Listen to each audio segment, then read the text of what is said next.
Welcome back to Maisha with me. Welcome to yet another episode of The Hot Seat. Thank you so much for all the love and engagement that you gave us on our previous posts.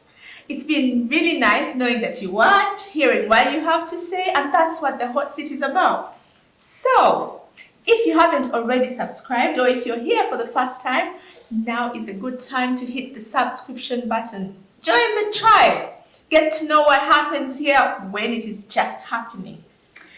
Yes, so having received lots of love and engagement, mostly from the men, we decided, hey, how about we get to hear from them directly?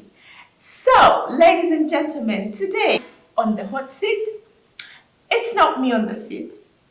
It isn't another woman. Yes, you got it. It's a man. I think it's going to be really hot. Let's see.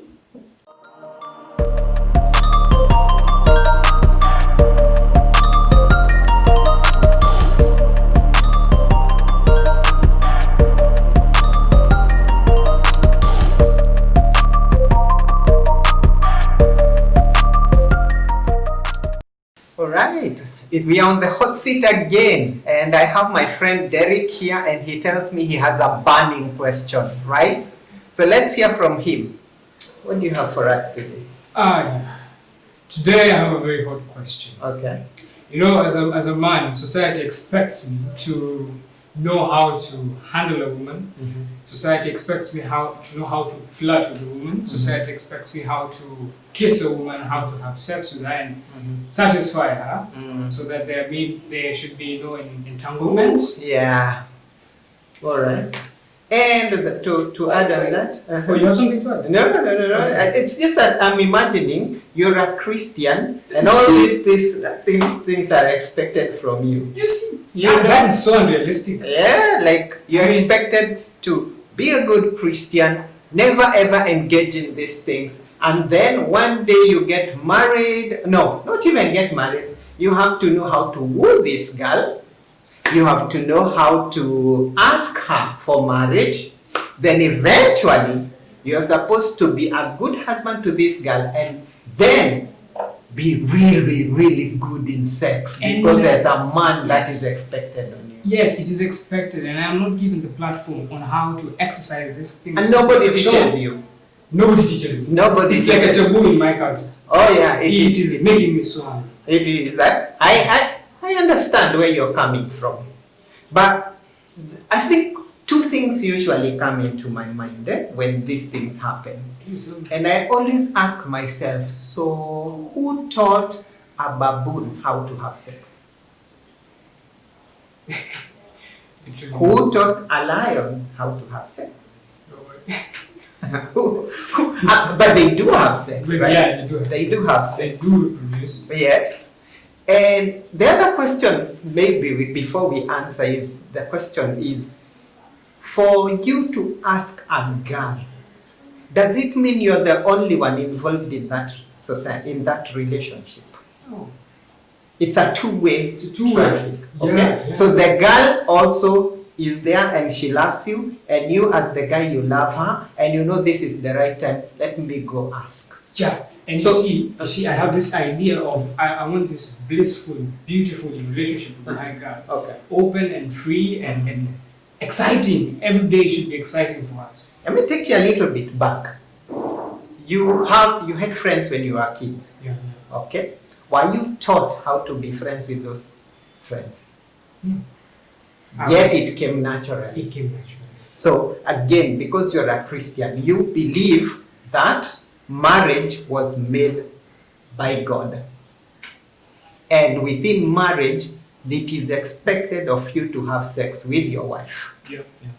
So therefore, it means in the same way you have a natural script in you that tells you, I can make friends with this person.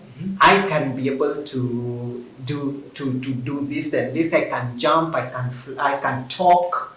You know, it's the same script God has put in your mind on sex.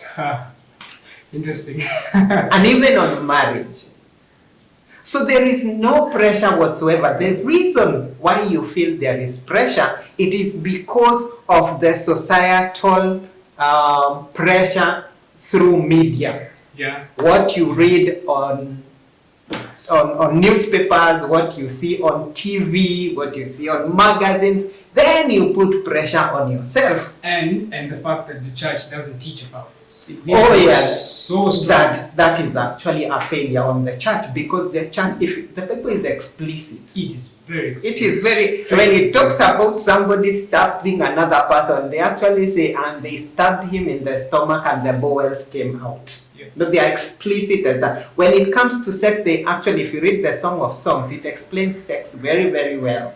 But the church shies away because they also feel like it's not the right thing. And that is what is making you feel pressured. But I agree, as adults who have gone through the path, we should create a platform where we should teach the correct way of dating, the correct way of marriage, and the correct way of engaging in sex. So I agree there is that pressure, but I need to assure you that the script of having all this thing working is in your mind, for as long as you have a good relationship with God. Thank you. It takes away a bit of pressure, right? Yeah. So as you've heard from Derek, this is quite a lot of pressure on the young people, because we get all these tutorials from the media, we get tutorials from our friends, we get tutorials from every magazine that we read, that this is the way sex should be handled, this is the way to have the right romantic relationship, and this is how marriage should look like. The one assurance we can have is that God created all these things, and the script on how you should have a relationship with the opposite partner is in your mind, and you can follow it with the guidance of God and what He created you to be, and it's going to be beautiful in life. No pressure. No pressure. Thank you. Wow, that was a hot seat, wasn't it? Thank you so much for watching till the end. And if you haven't subscribed, don't forget to like. Let us know that you want us to be out here and that this is a blessing to you. Drop us a comment. Let's engage. Let's talk some more. That's what these men said. Do you agree? Do I agree? I'll write my comment. Yes, let us know what you think. It's always a pleasure being here with you for the hot seat. Waiting to see you again for the next episode of the hot seat. God bless you.